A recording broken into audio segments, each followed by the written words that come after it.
Hi Peas, Liz Kartchner here for this month's Mood to Scrap, and I'm just going to share with you a few techniques and some fun things I put together when doing this layout.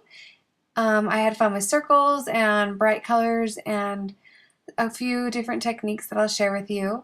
And this is the mood board that I put together. I was just inspired by just some bright colors and different ways to group and different group embellishments, and then different ways to mix patterns. Here are some of the tools and supplies you can get together for this project that I'll be using. I'm using these DIY shop from Crate Paper stickers, as well as some Crate paper, and there's some Jersey paper, basic gray in that mix. I'm using the 2 3/4 EK Success Circle Punch. I love it. It's huge, but it's awesome. And some L Studio pennants that you cut out. And I'm going to use Tim Holtz Distress Ink in Spun Sugar, some mist, some white paint, scissors and adhesive, and a pen and black ink.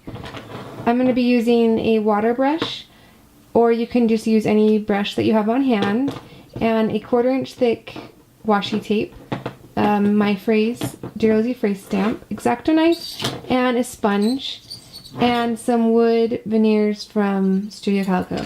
And yes, mine are in this jar, and it's super annoying when there's one you want at the bottom. But let's get started. First, I started with a white piece of cardstock and a 1-inch circle sponge, and I'm just sponging some random polka dots just around the center and the right side of the page. Next, I am adding some Distress ink from Tim Holtz. It's Spun Sugar. It kind of reminds me of cotton candy. And I'm just using a sponge that is a little bit wet, but I squeezed off the excess water. And I'm just adding pink on top of those dried white polka dots.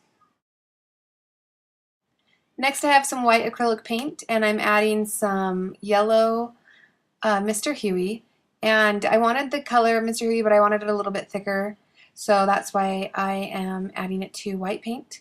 And I'm going to use a sponge and sponge that with a mask onto the other dried layers.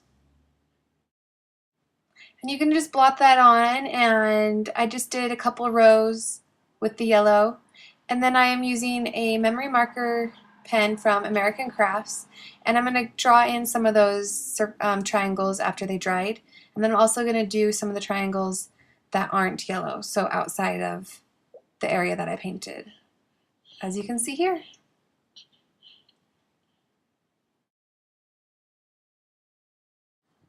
The next step, I added 3 strips of washi tape. It's a 1/4 inch thick washi tape, and I used my water brush and some Mr. Huey, and I just wanted the look of watercolor but then still have a nice straight line that I could journal or stamp on.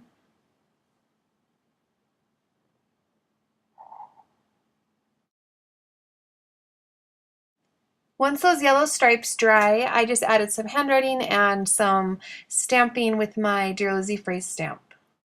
I love these barrettes that I found online. Just the cool mix of color and pattern definitely inspired this next part of my layout.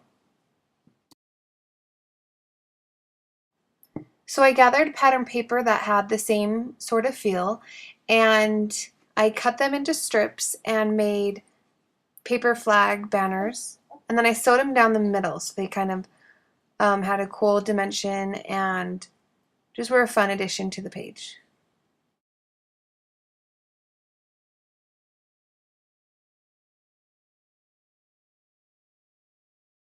For this layout, I didn't have a lot of room for journaling now after I've had all this fun with the photos and the painting. So I'm using a piece of paper from my Lucky Charm collection. It has lined paper on it. And I'm just using my Monster Punch. It's 2 3/4 from EK Success. And I'm going to add some handwritten journaling behind a couple of those pictures with some brads. Now you can swivel the pictures open and read the journaling. And I know some of you are thinking, well, what do you do when it's in a page protector? Well, what I do is I am going to make it so I can still read the journaling when it's in an album. And I've punched out a piece of cardstock with the same punch, and I'm using the back side of the X-Acto blade, so not the sharp part, and I'm just giving myself a guideline for the page protector and where I am going to be cutting the page protector. Next, I'm going to take a piece of thick chipboard because I don't want to cut all the way through my page protector, and I'm going to cut about probably 3/4 of the circle gone. I'm going to leave a quarter of the circle where the brads are so it still protects the pictures. Now you can see when it's in the page protector that you're able to read the journaling and the pages, and the pictures are still protected. I wanted to add something to the top left part of the layout. So while I have my X-Acto knife out, I cut a 1/2 inch by a few inches long border from that cardstock.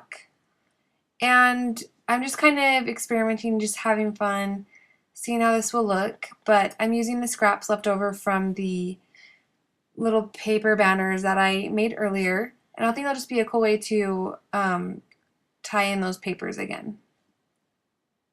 Alright, I added just a few finishing touches. On the top left, I added some stitching with my sewing machine, and then some wood veneer pieces here and there on the layout, and some paper banners on the top right where the circles are. Thanks so much for watching this episode of In the Mood to Scrap. I just want to challenge you guys to try something new with circles or paper, making your own paper flag banners. But thanks so much for watching. Have a great day.